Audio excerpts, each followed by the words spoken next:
ప్రియమైన దేవుని పిల్లలారా, ప్రభువైన యేసుక్రీస్తు వారి పేరట ప్రతి ఒక్కరికి శుభాభివందనాలు తెలియచేస్తూ ఉన్నాను.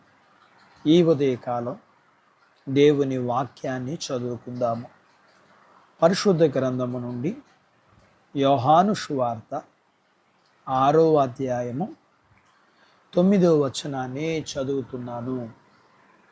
ఇక్కడ ఉన్న యొక్క చిన్నవాని యొద్ద 5 యవల రొట్టెలు 2 చిన్న చేపలు ఉన్నవి గాని ఎంతమందికి ఇవి ఏమాత్రమని ఆయనతో అనగా, దేవుడు తన మాటలు మనందరి కొరకు దీవించునుగాక.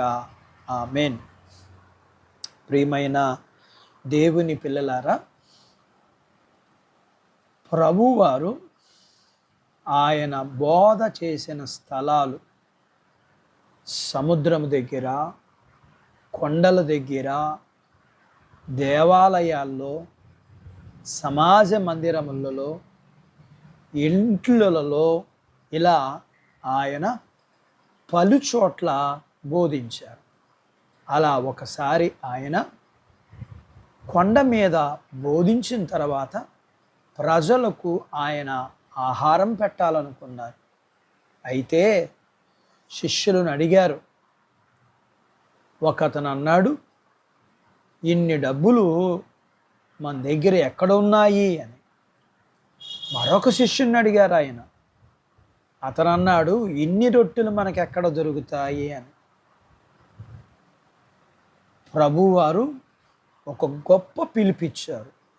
అది ఏమిటి అంటే, మీ దగ్గర ఏమైనా ఉంటే ఇవ్వండి అని. ఇలాగా జరిగింది. ఏమిటి అంటే, ఒక శిష్యుడు ఒక బాలుని తీసుకొచ్చాడు. ఇదిగో ఈ బాలుడు దగ్గర 5 రొట్టెలు 2 చేపలు ఉన్నవి, ఇవి ఇస్తానంటున్నాడు, ఇవి ఎవరికి సరిపోతాయి అన్నాడు ఆ శిష్యుడు. అయితే ప్రభువారు వాటిని తీసుకుని ఆ 5 రొట్టెలు 2 చేపల నిమిత్తమై స్తుతించి ప్రార్థించి శిష్యుడికిచ్చి, ఈ వీటిని పంచిపెట్టండి అని చెప్పారు. 5,000 మంది పంచిపెట్టినప్పుడు ఆ 5 రొట్టెలు 2 చేపలు విరిచి పంచిపెట్టడం ప్రారంభించారు.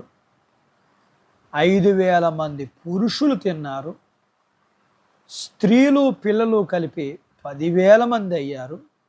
అలా పంచగా, తినగా, పోగివేయగా మిగిలిన రొట్టె ముక్కలు 12 గంపలు అయినాయి. ఇంత గొప్ప కార్యం జరగటానికి ఒక బాలుడు తన యుద్ధం ఉన్న వాటిని ప్రభు వారికి ఇవ్వటం ద్వారా జరిగింది.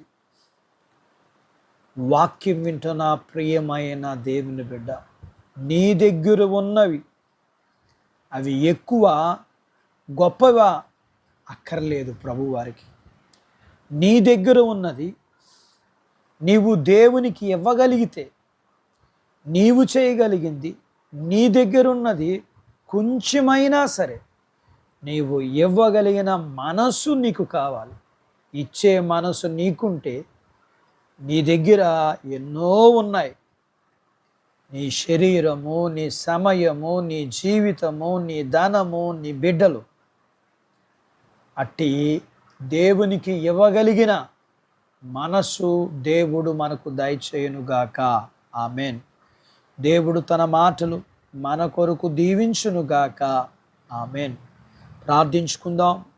మమ్మల్ని మిక్కిలిగా ప్రేమించిన మా ప్రియ పరలోకపు తండ్రి, మీ పరిశుద్ధ నామమును బట్టి మీకు వందనాలు చెల్లిస్తూ, ఈ ఉదయకాలం వాక్యం విని నాతో పాటు ప్రార్థనలో ఏకీభవిస్తున్న మీ పిల్లల కొరకు ప్రార్థన చేస్తూ, వీరిని, వీరి కుటుంబీకులందరినీ, చిన్న బిడ్డలను, యవనస్తులను, వృద్ధులను, స్త్రీ పురుషులను జ్ఞాపకం చేసుకొని మన చదువుల్లో, ఆరోగ్యాల్లో, ఉద్యోగాల్లో, పొలాలను, పశువులను దీవించమని, వివాహాలు కావాల్సిన వారికి వివాహాలు జరగటానికి, గర్భం లేని వారికి గర్భాన్ని అనుగ్రహించి, గర్భం కలిగిన వారికి సుఖప్రసూతినిచ్చి, ప్రసూతైన తల్లి పిల్లలకు ఆరోగ్యం ఇచ్చి, స్త్రీ పురుషులు వీరి కుటుంబీకులను అందరినీ దీవించమని, ఎండల నుంచి భద్రత ఇమ్మని, వర్షాలని మీరు అనుగ్రహించమని, నాతో పాటు ప్రార్థనలో ఏకీభవిస్తున్న మీ పిల్లలందరినీ అన్ని విషయాల్లో దీవించమని యేసు ప్రభు వారి పేరట ఈ ప్రార్థన మీకు చేస్తున్నాను తండ్రి. ఆమెన్. దేవుడు మిమ్మును దీవించునుగాక. ఆమెన్.